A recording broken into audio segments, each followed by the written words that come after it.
हम तं गोमटेशं प्रणमामि नित्यं तं गोमटेशं प्रणमामि नित्यं तं गोमटेशं प्रणमामि नित्यं।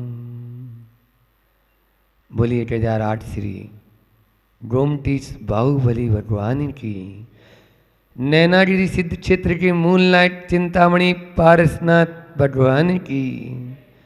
परम उपकारी संत शिरोमणि आचार्य गुरुवर विद्यासागर जी महामुनि राज की। परम पूज्य मुनि श्री 108 दुर्लभ सागर जी महाराज की।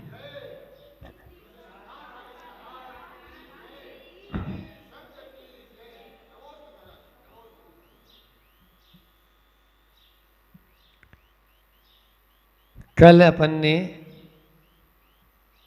सिद्ध चक्र महामंडल विधान की उपांत दिन जाना था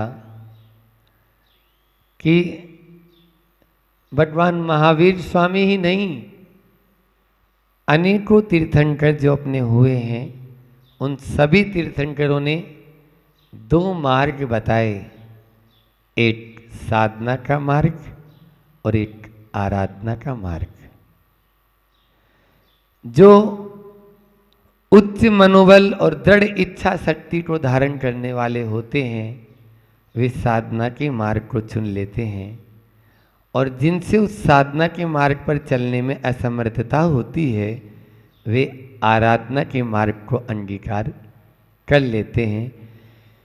उस पार दोनों जा रहे हैं, एक साधना का मार्ग है, एक आराधना का मार्ग है, या यूं कहूं एक प्रवृत्ति का मार्ग है। आराधना का मार्ग क्या है? प्रवृत्ति का मार्ग है, और साधना का मार्ग निर्वृत्ति का मार्ग है। एक वो हैं जो स्वयं रास्ता बनाकर चलते चले जा रहे हैं, चलते चले जा रहे हैं। एक वो है आराधना के मार्ग वाले जो स्वयं रास्ता बनाना नहीं चाहते हैं और न जानते हैं, तो जो रास्ता बनाया है उस पर हम चलें ताकि जहाँ वो पहुँचे हैं वहाँ हम भी पहुँच जाएं। निश्चित रूप से बड़भागी होंगे जो आराधना के मार्ग को चुन लेते हैं। वैसे तो साधना के मार्ग को चुनना बहुत अच्छा है, लेकिन वो कठिन है, इसलिए हर कोई उसको स्वीकार नहीं कर पाता है। बंधुओं, मैं तो कहता हूँ श्रावक हो तो अपने श्रावकोचित जो कर्म है उसको पूर्ण करें, तभी वह आराधना का मार्ग आपको उस मंजिल तक लेकर जाएगा। आज श्रावक जो है वो इधर उधर भटक गया है। कल मैंने उदाहरण दिया था, ट्यूब का सहारा ले लो, भक्ति आराधना पूजा उपासना वही ट्यूब है, उस ट्यूब को आप अपने गले में डाल लिए हो, लेकिन अब जब पानी में उतर गए हो, उद्देश्य और लक्ष्य एक होना चाहिए उस पार जाने का। जैसे ही पानी में उतरता है व्यक्ति तो इधर उधर की बातें उसको नजर आने लगती है। आहा हा, क्या सी बीच है ये, तो चलो गोवा घूम लेते हैं थोड़ा सा। ये देखो ये कितना अच्छा टापू बना है, ये कितनी अच्छी, देखो यहाँ पर मछलियाँ तैर रही है, इनको देखें। वो मनोरंजन में ही पूरा उलझ जाता है, उनको छोड़ना नहीं चाहता है, समय पूरा हो जाता है, उस पार पहुँच ही नहीं पाता है।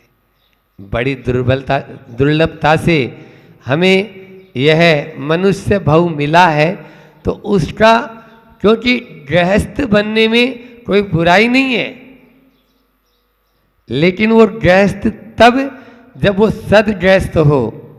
सदगृहस्थ होगा तो निश्चित रूप से वो समीचीन मार्ग को अपनाएगा और अपने कर्तव्य को करते हुए अंतिम समय में उस संलेटना को, समाधि को प्राप्त करेगा, जिसके द्वारा वह मंदिर के ऊपर एक सुंदर सा कलश चढ़ा पाएगा।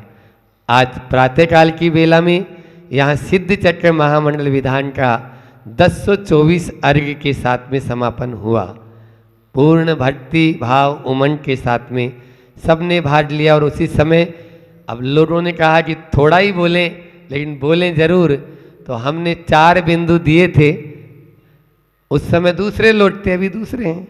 तो 4 बिंदु दिए थे कि जब कभी भी कोई भी घर में कार्यक्रम होता है तो हिसाब किताब किया जाता है और गणित जोड़ा जाता है। तो जीवन का गणित देखें कि क्या हमें जोड़ना है, क्या घटाना है, क्या गुणा करना है और क्या भाग देना है। इसी बात को अपन थोड़ा अल्प समय मिला है तो और आगे बढ़ा लें। उस समय तो अपने पास में समय कम था तो जल्दी जल्दी अपन ने अर्थ बता दिया और खिसक लिए, लेकिन अभी अपने पास में समय है तो उसे ही अपन कि जीवन में अच्छाइयों को जोड़ो, अच्छाइयों को जोड़ो। हम पदार्थों को जोड़ने में लगे हैं, परमार्थ की ओर ध्यान ही नहीं है। हमें जोड़ना क्या है ये पहले हमें मालूम होना चाहिए। परमार्थ को जोड़ना है और पदार्थ को छोड़ना है।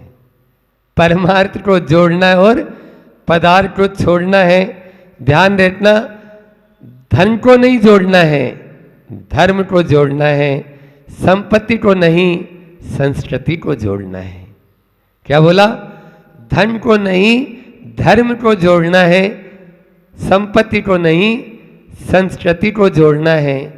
और पदार्थ को नहीं, परमार्थ को जोड़ना है।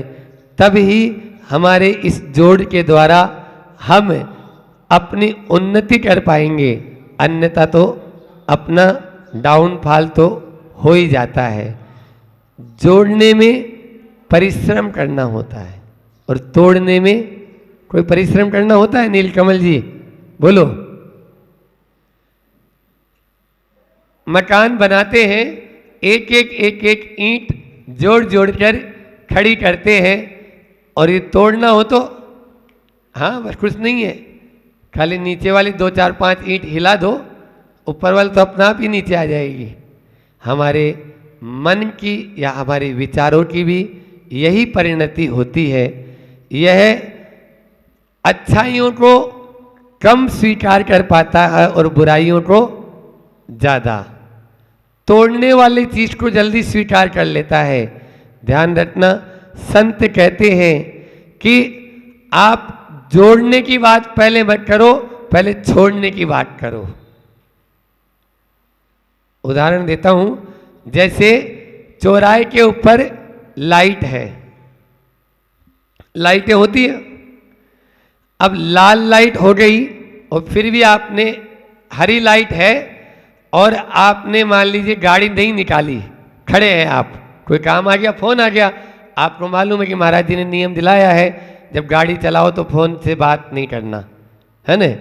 तो अब आपने साइड में गाड़ी अपना स्कूटी खड़ी रखी थी, आप सोचे अब होए लाल होए चाहे हरी होए हमें क्या मतलब, सब निकल रहे हैं लेकिन आप नहीं निकले, क्या आपका चालान ठुकेगा? बोलो, कोई चालान नहीं ठुकेगा। और लाल लाइट है और आपने गाड़ी निकाल दी तो क्या होगा? चालान हो जाएगा। इसी प्रकार से हमें पहले जो बुराई है उसको छोड़ना अनिवार्य है, फिर जोड़ना तो अपने आप हो ही जाएगा, हो ही जाता है। इसलिए बुराइयों को छोड़ें और अच्छाइयों को जोड़ें, गठाएं। जिसको छोड़ने का मतलब यहाँ गठाने से चल रहा है, तो जोड़ना और गठाना ये दोनों अपन को आना चाहिए, तभी हम उस परमार्थ को, देखो भोगों को क्या करना है बोलो, जोड़ना है या गठाना है? और कर क्या रहे हम? और त्याग को जोड़ना है या गठाना है? भोगों को गठाना है और त्याग को जोड़ना है। इसी प्रकार से पाप की जो क्रियाएं हैं उन सबको गठाना है और पुण्य की जो क्रियाएं हैं उनको जोड़ना है। तभी अपना यह गणित का जो जीवन का जो गणित है वो सही कहलाएगा, अन्यथा वह गलत हो जाएगा। हम लोग सब काम में अपनी जो मन को जल्दी से नीचे की ओर ले जाते हैं, ढलाव की ओर। नदी होती है ना, नदी, आप लोगों ने नदी देखी होगी, उसका स्वभाव कैसा होता है? निम्नगा, उसका एक नाम है नदी का। जो नीचे की ओर गमन करे वो नदी, इसलिए तो उसको नदी बोलते हैं कि निम्नगा, नीचे की ओर गमन करती है, इसलिए निम्नगा उसका पर्यायवाची शब्द है। अपना स्वभाव मन का भी नीचे लुढ़कने की ओर है, उसको देव शास्त्र और गुरु का आलम्बन चाहिए। जैसे जैसे उसको देव, गुरु और शास्त्र का आलम्बन मिल जाता है तो वह अपने आप को ऊपर उठा लेता है। छोड़ने में हमें बहुत दिक्कत होती है। कोई भी अपन ने जो जोड़ा है बड़ी मेहनत से, महाराज आप क्या जानो, आपने तो घर बसाया नहीं, हमने बसाया है, इसलिए एक एक पाई करके हमने जोड़ी है। एक बार ऐसा हुआ, एक कविता याद आ गई कि प्रमाण सागर जी ने मुझसे सुनी थी। ये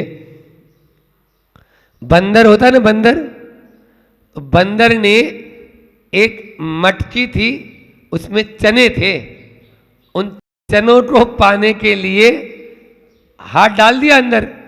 अब हाथ डाल दिया तो मुट्ठी को बांध लिया। अब जैसे ही मुट्ठी बांधी, अब नीचे जैसे महिलाएं चूड़ी पहनती हैं, आपने देखा होगा, छोटी भी यदि सुराई टाइप भी है तो उसमें मुंह तो, हाथ तो चला जाएगा, लेकिन यदि मान लीजिए हाथ की आपने मुट्ठी ऐसे बना ली तो अब घुसाओ चूड़ी में, घुसेगा क्या? नहीं घुसेगा। ऐसे उसकी जैसे मुट्ठी बन गई, अब बाहर नहीं आ रहा, तो उसको लगता है इस मटकी या इस सुराई में कोई भूत है। क्या है? भूत है। उस भूत ने हमको पकड़ लिया, उस भूत ने हमको पकड़ लिया है, जरूर वो भूत, लेकिन ये मालूम नहीं है कि हमें क्या छोड़ना है और क्या जोड़ना है। इसी के ऊपर एक बुंदेलखंड में बहुत अच्छी है जो है कविता है, अपन पो आप हुई बिसरो, अपन पो आप हु बिसरो, जैसे स्वान कांच मंदिर मह, भरमते भूख मर्यो, अपन पो आप हु बिसरो, अपन पो आप ही बिसरो। हमने अपने आप को भुला लिया है, जैसे वह स्वान मतलब कुत्ता, कांच मंदिर, चारों तरफ कांच लगा दो बोलो इस हॉल में, और यदि कुत्ता अंदर आ जाएगा तो क्या सोचेगा बोलो? अरे इतने सारे कुत्ते कहाँ से आ गए। अब वो भौंकेगा और भौंक भौंक के उन कुत्तों को डराएगा, वो कुत्ते भी उसको डराएंगे क्योंकि उसी का प्रतिबिंब है। और वो रात भर में सवेरे देखते हैं तो मरा हुआ मिलता है। बोलो उस कुत्ते ने किसको मारा? अपने आप। ये वो नहीं है, अपन लोगों की स्थिति ऐसी है, समझ में आ रही है? फिर दूसरा उदाहरण सुन लो, जो केहरी वपु निरिकी कूप जल, प्रतिमा जानी परो, अपन पो आप हु बिसरो, अपन पो आप हु बिसरो। जैसे केहरी यानी शेर, वो कुएं में, कूप यानी कुआ, उसके अंदर अपना ही प्रतिबिंब देखा।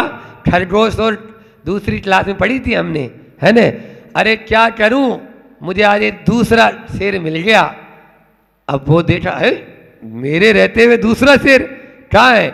अब इतनों से खरगोश तो ले लो उसको, बोले देखो वो देखो, अच्छा, और आओ देखा न ताव, नीचे जाके गिर गया। हमेशा के लिए रास्ता ही साफ हो गया, सब जानते हैं। इसी प्रकार से हम भी कर रहे हैं। वैसे ही गज फटिक सिलामणि, दसननी आनी अरो, अपन पो आप हु बिसरो, अपन पो आप ही बिसरो। मतलब जैसे से हाथी होता है ना, तो वो दसननी, तो चारों प्रकार से स्फटिक की जो पर्वत है उस पर्वत को देखता है। इतने सारी हाथी इस जंगल में कहाँ से आ गए?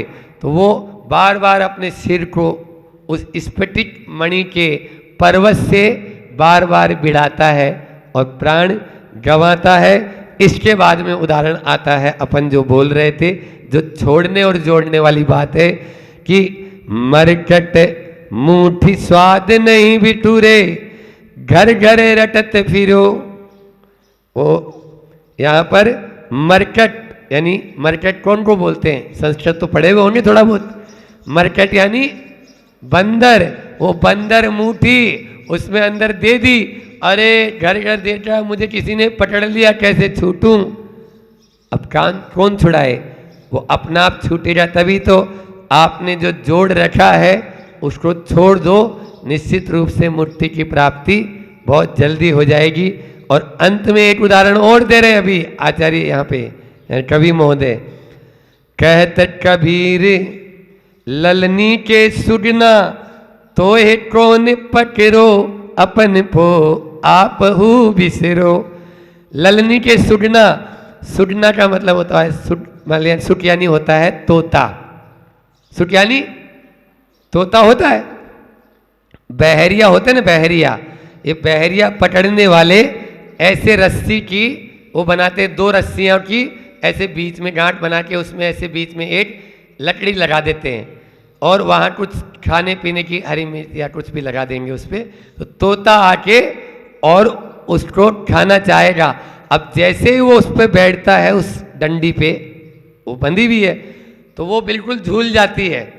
अब एक साइड से वो झूल गया, अब वो अपने दोनों पाँव के पंजों से उसको बहुत कस के पकड़ लेता है और सोचता है यदि मैं छोड़ दूंगा तो गिर जाऊंगा।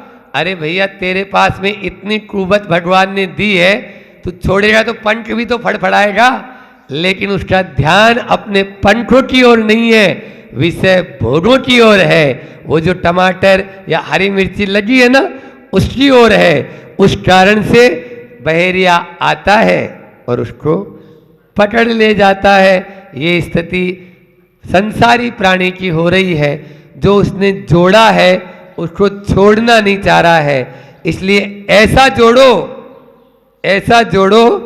जो कोई भी उसको देखकर हर कोई आपसे जुड़ सके, या ऐसा जोड़ो जिसको कभी वो आपसे अलग न हो सके।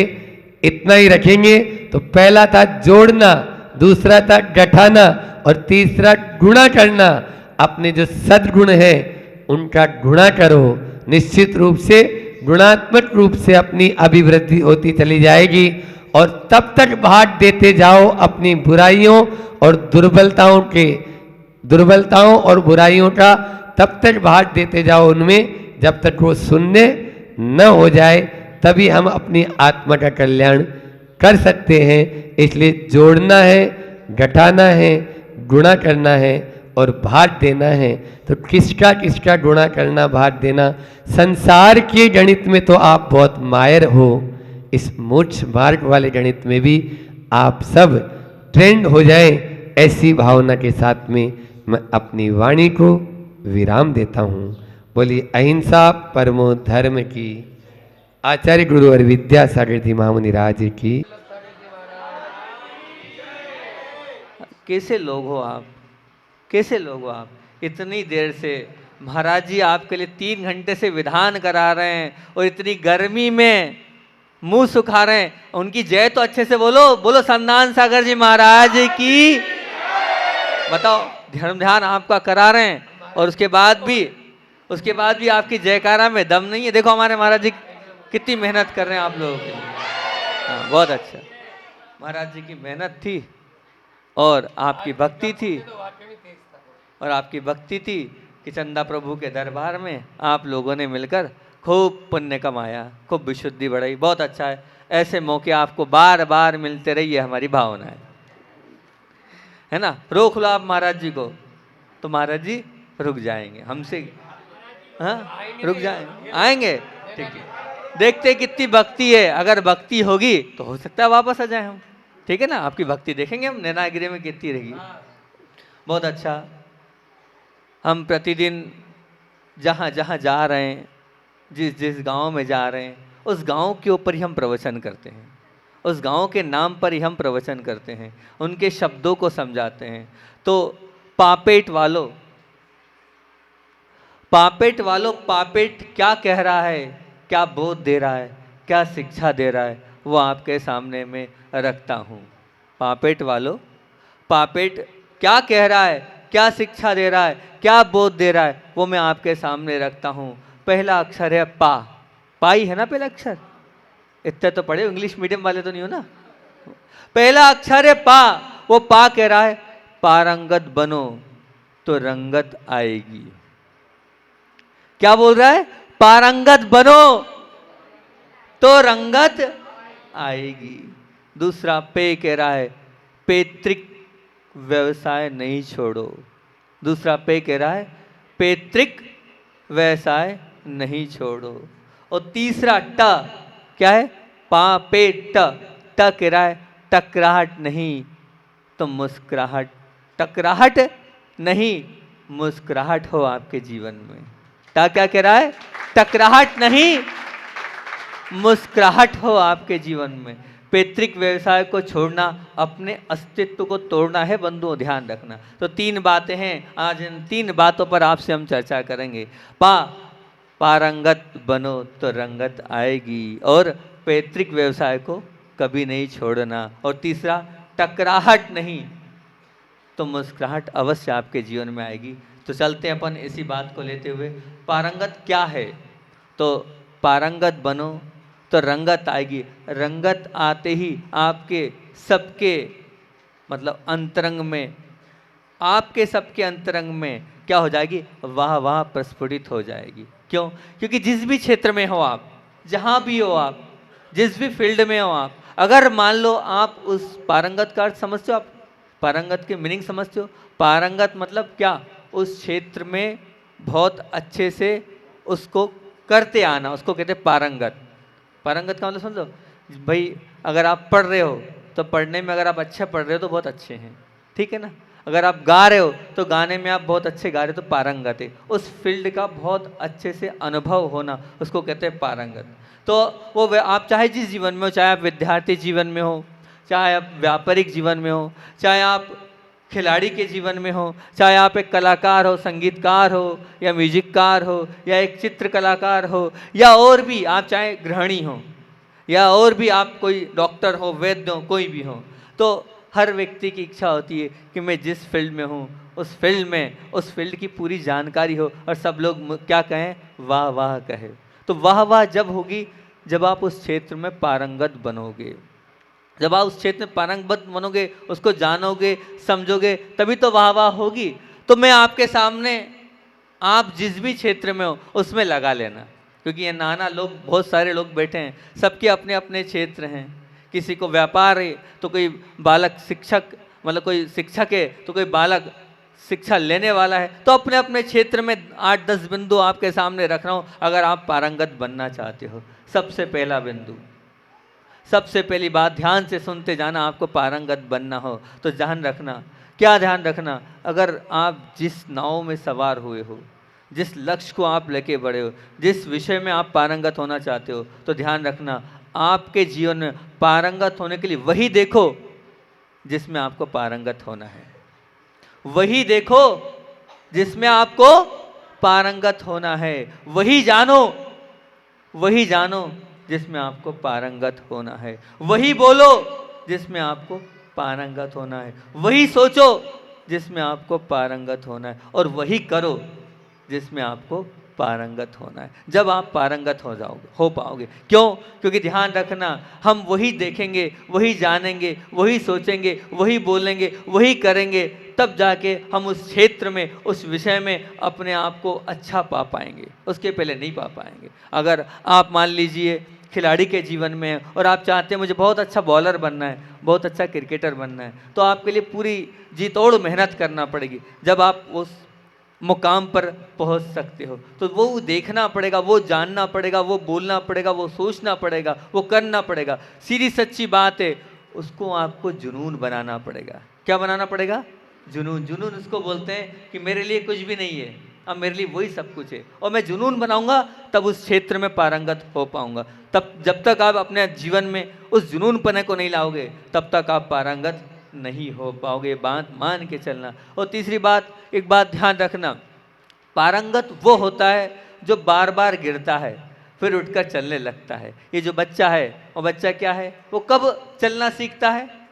जब वो बार बार 2 4 10 बार गिरता है। अपने घुटनों को देखना, निशान होंगे आपके घुटनों में, बचपन में आप गिरे होंगे तो 10 20 25 50 बार आप गिरे होंगे, फिर आप चलना सीखे होंगे।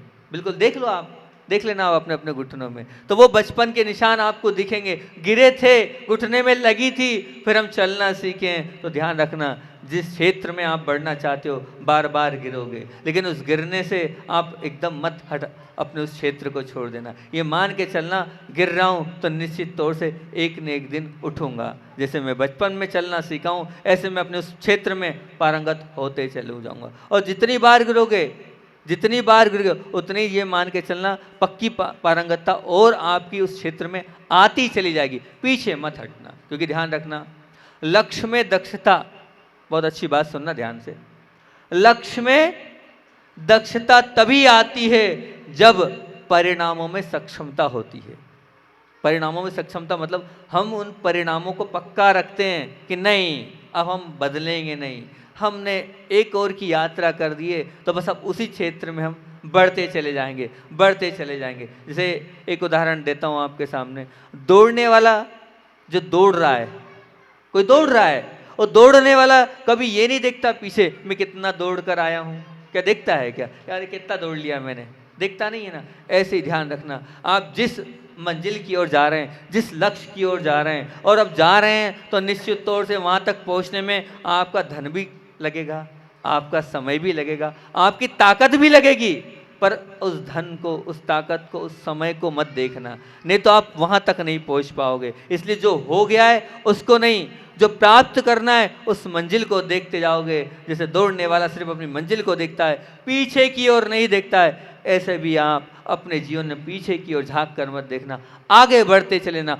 आगे बढ़ते चले जाओगे तो निश्चित आप जिस लक्ष्य को प्राप्त कर रहे हो उसमें पारंगत बन जाओगे, और बनोगे ही बनोगे।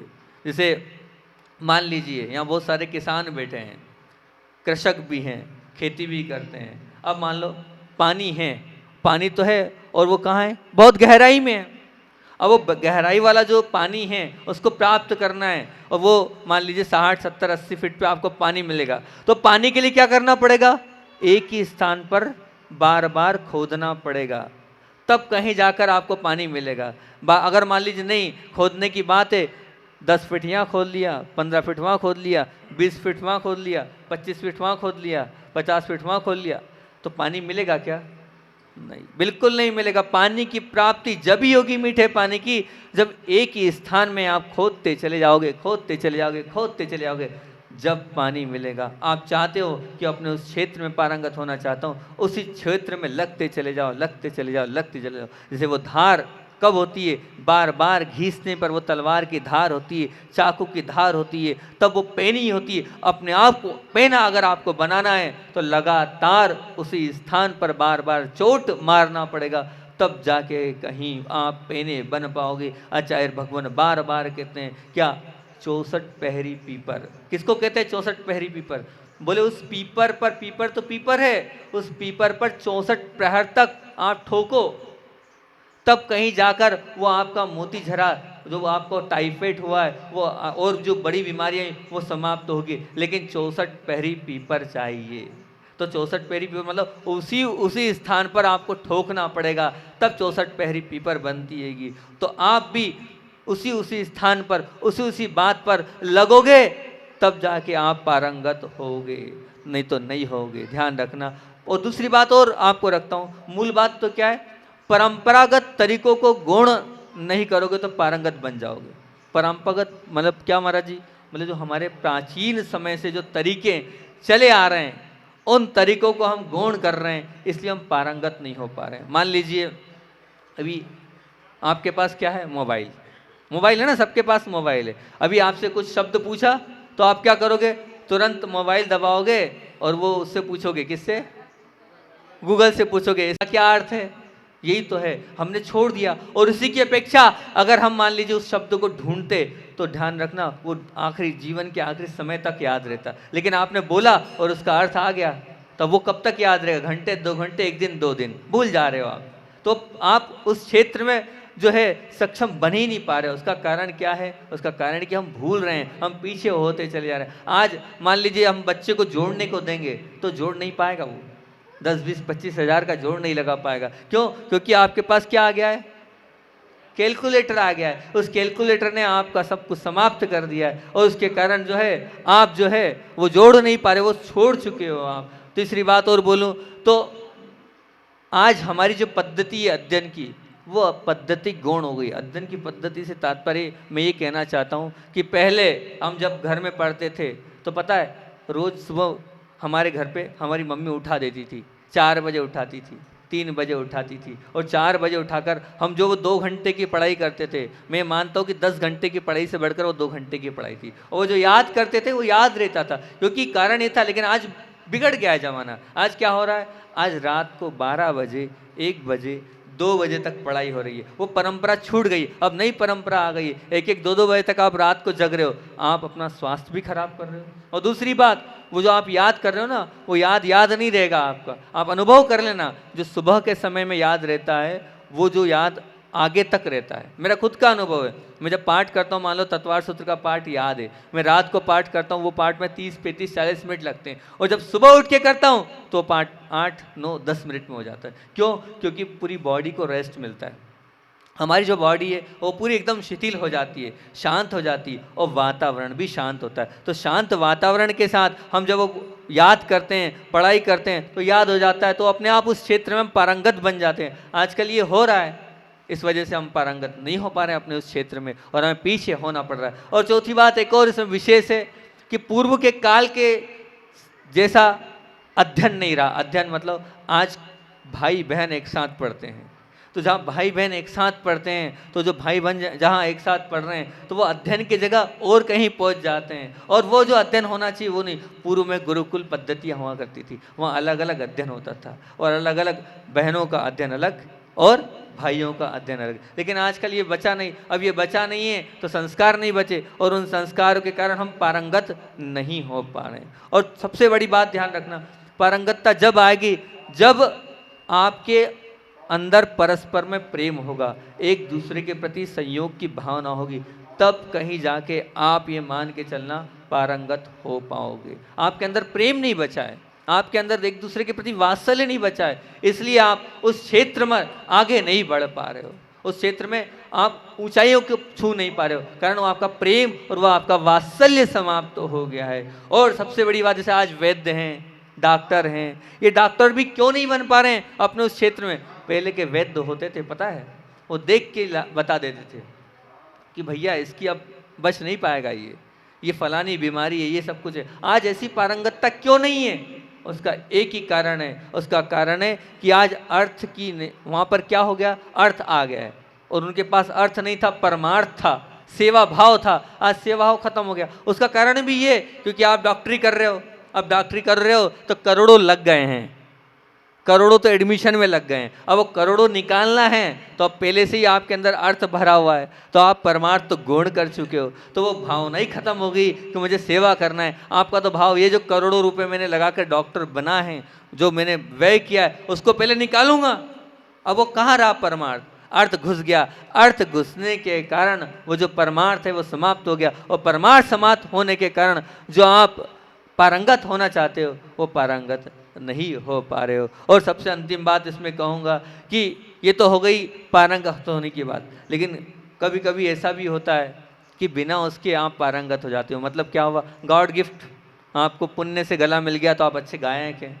आपको पुण्य से इतना अच्छा ऑप्शन मिला कि एक बार में आप पढ़ ले रहे हो, एक पार्टी हो, तो पुण्य से मिला है। तो ध्यान रखना, उन लोगों का पुण्य भी ज़्यादा नहीं चलेगा अगर वो अभिमान कर रही हैं। तो अपनी कला का अगर वो अभिमान करेंगे तो वो उनका वो कार्य भी आगे तक नहीं चलेगा। वो पुण्य भी एक दिन, 2 दिन, 10 दिन, कब तक चलेगा? एक ना एक दिन वो समाप्त हो जाएगा। अगर आप किसी क्षेत्र में पारंगत हो तो उसका अभिमान मत करना, नहीं तो वो अभिमान आपको ले डूबेगा। जैसे रावण को भी उसका अभिमान ही ले डूबा था, ऐसे आपका भी अभिमान ले डूबेगा। समय अपना हो रहा है, तो पहली बात क्या है? क्या बोला?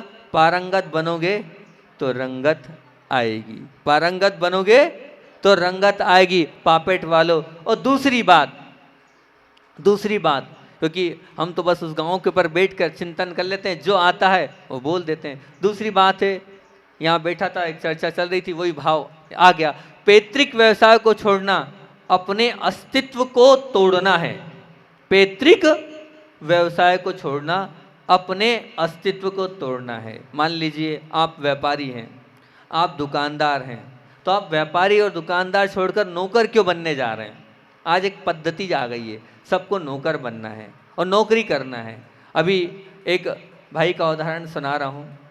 एक भाई जो है वो अच्छा वाला गांव में सब कुछ सेटअप है, अच्छी बढ़िया कपड़े की दुकान है, और उस दुकान से मेरा मानना है लगभग, क्योंकि मैंने देखा है उस चीज़ को, तो लाख, 1.5 लाख, 2 लाख रुपए कमाई होगी इतनी, क्योंकि इतनी दुकान चलती है। लेकिन अब उसके दिमाग में बैठी है, मुझे क्या सर्विस करना है, मुझे बेंगलोर जाना है। अब उसको पढ़ाया, पढ़ने के बाद गया, जानने के बाद 4 लाख का पैकेज हुआ। कितने का?